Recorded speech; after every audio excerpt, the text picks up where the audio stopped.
Hey boo, come on in, have a seat, grab a drink, get a little snack. This is going to be a little bit of a talky little quick situation. So if you need to move about the space, do as you please and just listen in. Welcome back. But if you're new here, my name is Carolyn Gray. Welcome to my channel. I typically talk about all things fashion, as well as my entrepreneurship journey living here in New York City as a business owner of multiple businesses. I'll be tired, but I'm here for you. Today's video, we're going to talk about a couple different ways you can elevate your style. I'm thinking 5 different tips, and it has everything to do with little details that are so major when you pay attention to, and maybe trying 1 or 2 different styles that could completely just give you a whole very rich, wealthy, an old money look. Okay, so let's get into it. And this comes up because, you know, again, we're in January. I know there's a lot of mindset changing. There's some purging going on. We've discussed this a few times now. And I feel that, you know, one of the businesses I run, I am an image consultant for people. And whether it's for their personal style or for their brand, they come to me and they have, you know, some needs. And we have conversations in the very beginning of the relationship where they fill out a few forms. And I ask, you know, why do you feel you need help with a personal stylist or someone to help rebuild your wardrobe? And one of the comments that I see is, I want to elevate my style. I feel like my style is like, maybe sometimes I look cheap, or sometimes I just don't feel like it's my best version of who I am. So I just want to bring it up a bit, you know, take it up a few notches. And what I find sometimes is, in the process of purging some part of their wardrobe and just reviewing what they have all the formula in their wardrobe, but there's some details that they can change to kind of take it up a few notches like they want to. So I sat down and I just thought about overall, like, some of the things that I discussed with my clients on revamping or, you know, tweaking a few things here and there. And it's just 5 different things that I suggest, and it does wonders. So one of the things that I look into with my clients is the quality of their wardrobe, as far as the fabrication, the hand of it, how it feels, the construction of it, the ingredients of it all, like the wool, the cottons, the silks, and sometimes, you know, looking into more sustainable options as well, recycled natural fibers, non-hazardous fibers. Y'all, I made mention I purchased something from Fashion Nova, my first time purchasing from Fashion Nova. And, you know, I don't love their fast fashion. I don't like a lot of things. And then when I was reviewing the purchase, because I'm actually returning one of the items that I purchased, it said that there's cancerous causing stuff in the jeans. I didn't know that. So stuff like that, natural fibers, quality. Anyway, I don't think I'll ever order from them again. But first and last, you know, just keeping in mind the different type of fabrications that you're working with. So quality, to me, you know, we can shop at Zara all day. And I'm going to tell you right now, sometimes Zara hits it on the mark with their quality and it lasts a long time and it's still $45, and we love that. But sometimes they miss it and the fabrication is itchy. It feels really thin and cheap. It's, you know, easy to pill or easy to tear really quickly. So I always look at the quality of something, how something feels against in my hand and against my skin, and how it wears over time. And I think that, to me, is number 1. Just revisiting the quality of the items that you have in your closet. Anything that feels flimsy, cheap, looks like it has an easy hole in the sleeve, or, you know, things like that, take it out of there.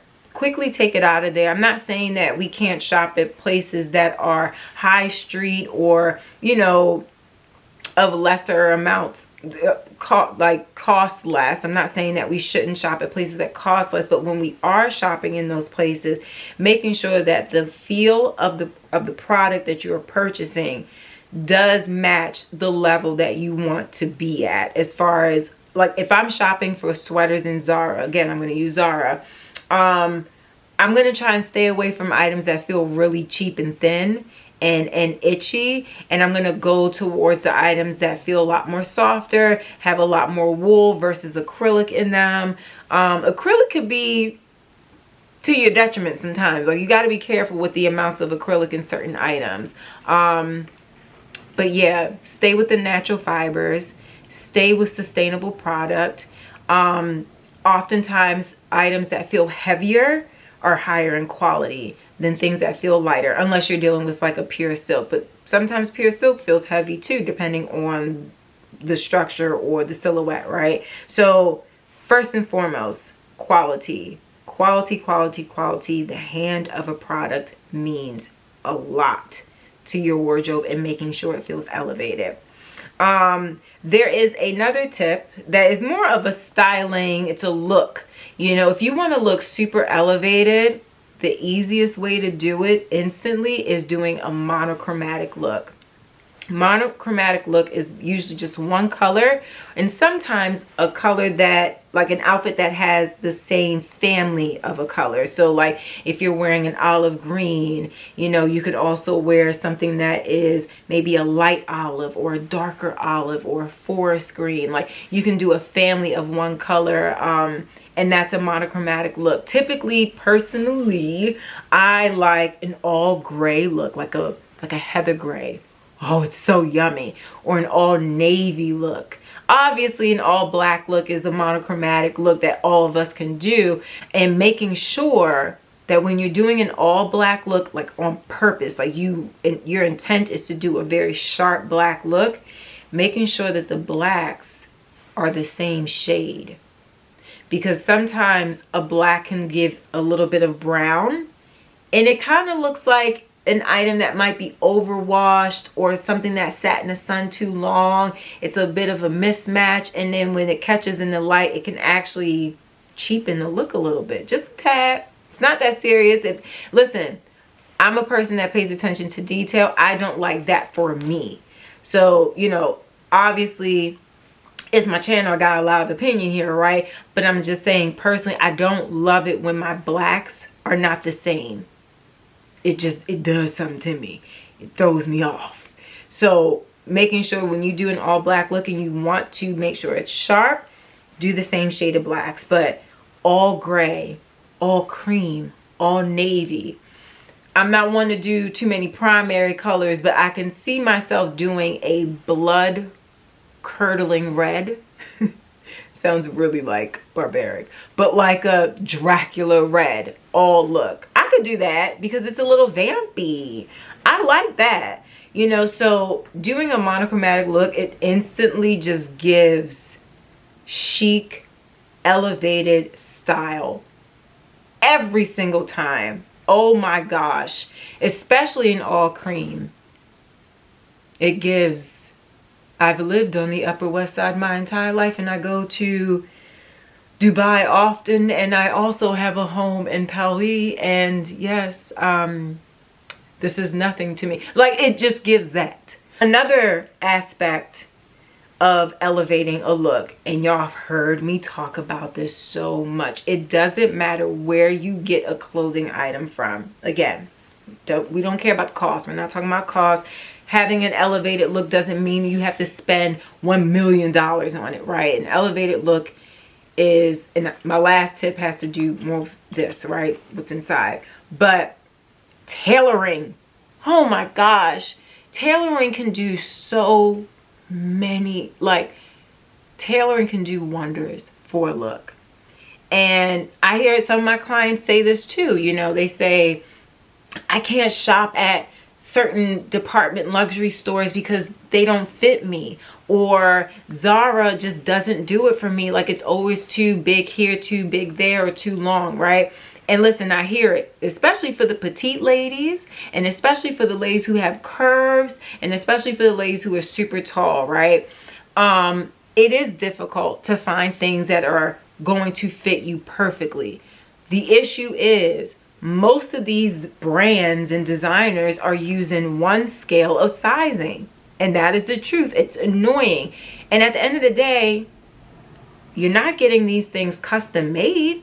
So they're not going to be perfectly fitted to you. You're going to have to make them perfectly fitted to you. I think that every person should have a designated tailor that they love and trust to do, you know, bigger projects where you have to take in a full coat or add a fur piece or add this piece to something. And then you should have a tailor that can do a little nip tuck here and a little good hem, you know, that stays pretty well.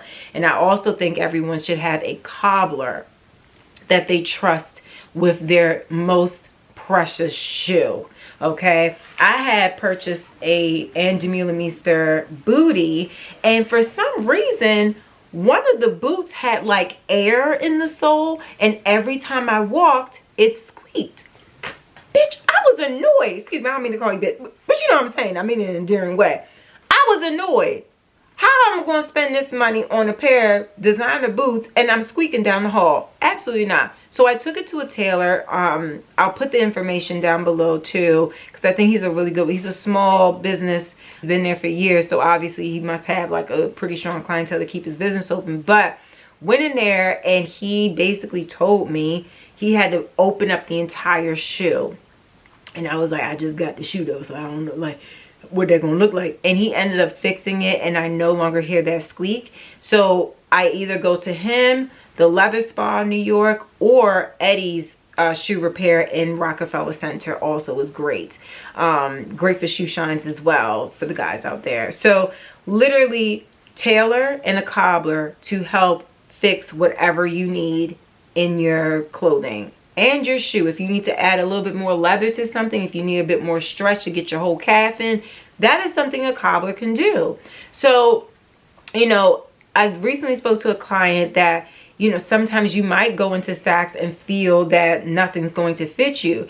And the case is, you might have to go up a few sizes and take the item to a tailor, or take the tailor that they have in store and get it fitted to you. When you have items that fit you and there's no space in between, it's not too long, it's not dragging on the floor, it fits you to the T in your height and your width, it elevates everything. It looks like you got it custom made.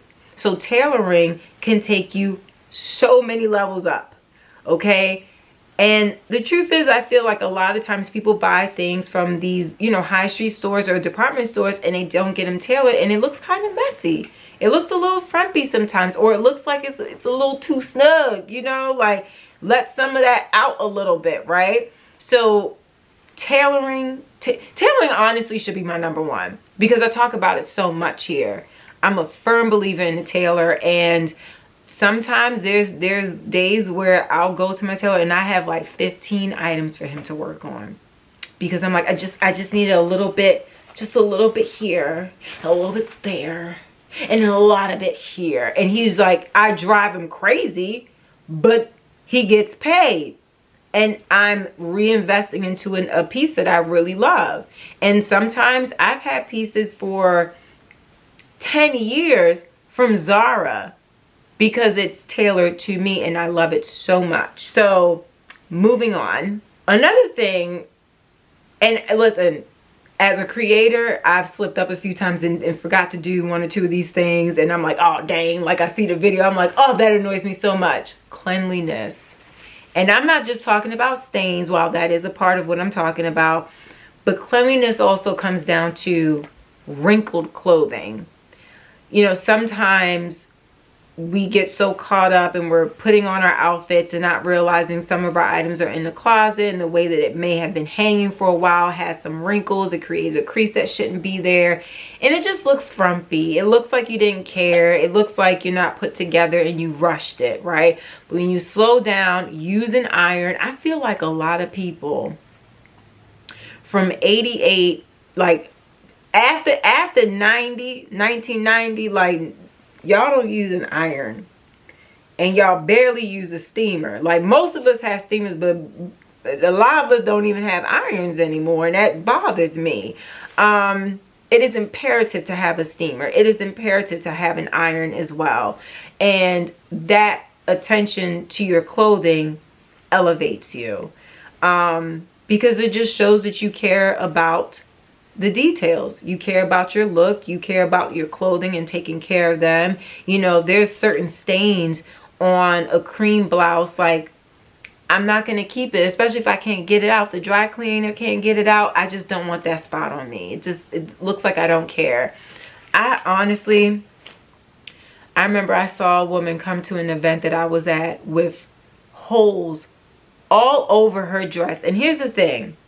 It's one thing for someone to not be able to afford clothing and updated clothing and whatnot.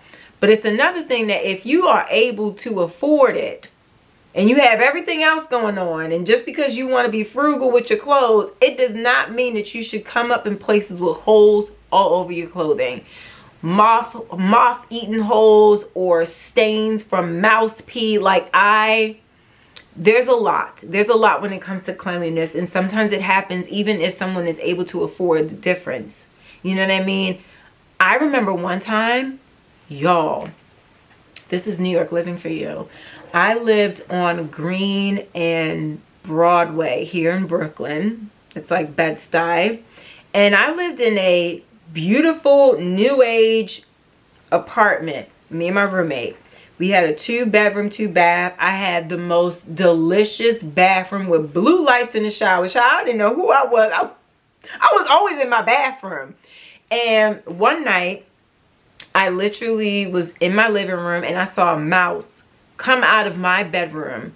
I screamed, of course, and it went back into the bathroom in my bedroom. I was in shambles. You understand me? Now, I've had a few occasions with mice in New York, you know, and I've always felt that that would be the reason for me to move the hell back to Maryland, because I'm not, rodents and me, it's not a mix. It's not a thing. It shouldn't exist. My first apartment ever had mice and roaches. Seldomly, right? But the trauma. My second apartment in Hell's Kitchen, it was on Restaurant Row. Infestation. Didn't even freaking know, okay? Oh my God. I'm gonna cry just thinking about this shit. But when I lived in that one Brooklyn apartment, oh my God, that mouse, we caught it that night because I wasn't going to go to sleep. I barricaded it in the bathroom and Carlos ended up killing it late that night. But what ended up happening was that also had an infestation problem that me and my roommate Melissa knew nothing. We had no idea that building had mice. And it wasn't until I moved out that I realized underneath my bed I had, what's it called, like little baskets under my bed that throughout the seasons I would put like different handbags that were more summer and, you know, change out my wardrobe. I put it underneath the bed because it was it was high, that bed. It was a high raised bed. I'm packing up my stuff and I'm going through a bag and I know we've been here before. I left candy in one of my summer bags, like a pack of Raisinets. And I'm like opening this stuff, I'm repacking everything, and I'm noticing like little like crumbs of chocolate. And I'm like, really, Carolyn, you left candy in your bag, you grown ass woman. But as I'm unpacking, I see mouse poop. And I'm freaking out because I'm like, oh no, these things lived in the basket under my bed where I'm sleeping? No, like I threw out the bag. I threw out the bags. I 100% threw out the bags. I don't even know where they were from. I don't remember what bags they were, but I threw them out. And not only did I find that, I realized, I said, I wonder if they were in my closet. And lo and behold, I had I don't remember the brand. It was a really nice, well-known brand of a blazer that I had that was cream. And I'm looking through the clothes and I see little mice pee stains. These motherfuckers was in my closet, climbing my clothes and pissing on them. And I was well and able. I'm able to afford this nice apartment. I was able to afford these nice clothes. And I was really rebuilding my closet at that point because that was just a couple years ago. But baby, I was so mad. And I knew that if I stepped out, you would see the stain on me. Cleanliness, it brings everything down. And I got rid of those clothes too, because the memory of little mice feet crawling on my clothes, I started over at that point. It was traumatic, to say the least. So yes, cleanliness, stains, wrinkles, do your due diligence to maintain and keep them from being dirty, and ironing your things and steaming your items, and just taking the extra time to review your stuff. A lint roller, please get a lint roller. It is the easiest things. You could get a big old one for your home, and then you can get a little portable one for your purse, because they have the ones that screw up and screw down. You get the little thing, and they come with refillables. I'll link it below. I got it from Amazon, and it just does wonders. You take the lint off of your dark colored clothing, you look fantastic and intentional. You get what I'm saying? I really hate the fact that I experienced that with mice. I have never, like, oh my God. Oh my God. I could cry. And listen, the final tip to elevating your style, as I shake those memories off as I'm talking to you, New York living, is doing the work within. Having the confidence within. Honestly, one of the best accessories to elevate your style is having confidence in yourself, is having a grounded feeling of who you are as a person. I think people really underestimate that. You are the canvas, right? You could put anything on, but it's you that makes it pop, to be honest. It's you that elevates the rest of your look. It's not the clothes make you, you make the clothes. And that is really an innate thing that you have to feel, to walk with your head up high and live life intentionally. And it literally brings you up 1,000 notches to your best version of yourself, who you want to be, who you want to become. And I think that it takes a lot of groundwork, you know. It takes a lot of understanding what you need as a person, being vulnerable, being honest with yourself, taking the time to invest in therapy. Listen, I know a lot of people who say that they need therapy, and baby, they do. But then they turn around and invest 10 sessions worth of therapy into a pair of products. I've seen it before, and it's not worth it. It's not worth it. If you are internally in shambles, what you're wearing on the outside has no value.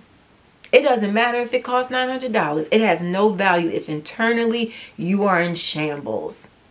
So when I ask my clients why they want to work with me, I'm listening to make sure that they feel good about who they are and where they are in their life currently, and that they just want to build from there. Because if I hear that someone is looking to look like the person that they saw on Instagram and they want to keep up with the Joneses, it's a valid no. I am not the person that can help you. This is not my area of expertise, because that is an internal job that I am not qualified to help heal and dress up. And nor will I lie to someone to be able to work with them just to get some money out of them, because no matter what I do with their wardrobe, it will never feel good. So that's not the kind of karma that I want anyway. Like, I don't want to do that type. That's not my lifestyle. I don't do things just for money. So literally, the last final tip, and that is the foundation of elevating anything, it's you. Who are you? Do you feel good about you? Do you feel confident walking into a room? Do you feel like you got to befriend everybody? Or does everyone need to befriend you? Does everyone need to know who you are? Then you're fine. Elevate from there. Then look at the little details. Try a little monochromatic style. Try a little, you know. Not all the other tips before mean nothing unless you are within yourself feeling amazing. So anyway, yeah, so I will link little kumbaya moment, right? Y'all wasn't ready. Y'all wasn't ready. But no, that for real, that is number one to me. Feel good about you first. and then everything else will look amazing from there. But if you liked what you watched today or what you were listening to, because maybe you were cleaning the house while you were listening, I understand. I love that. I love when you guys just walk around and listen. It's like a little podcast. But don't forget to subscribe, tell your friends about me. Let's make this a full family situation. Comment below some tips that you might do to elevate your style, that you found elevate your style. And yeah, I'll see y'all next time. Thanks for stopping by. Love you. Bye.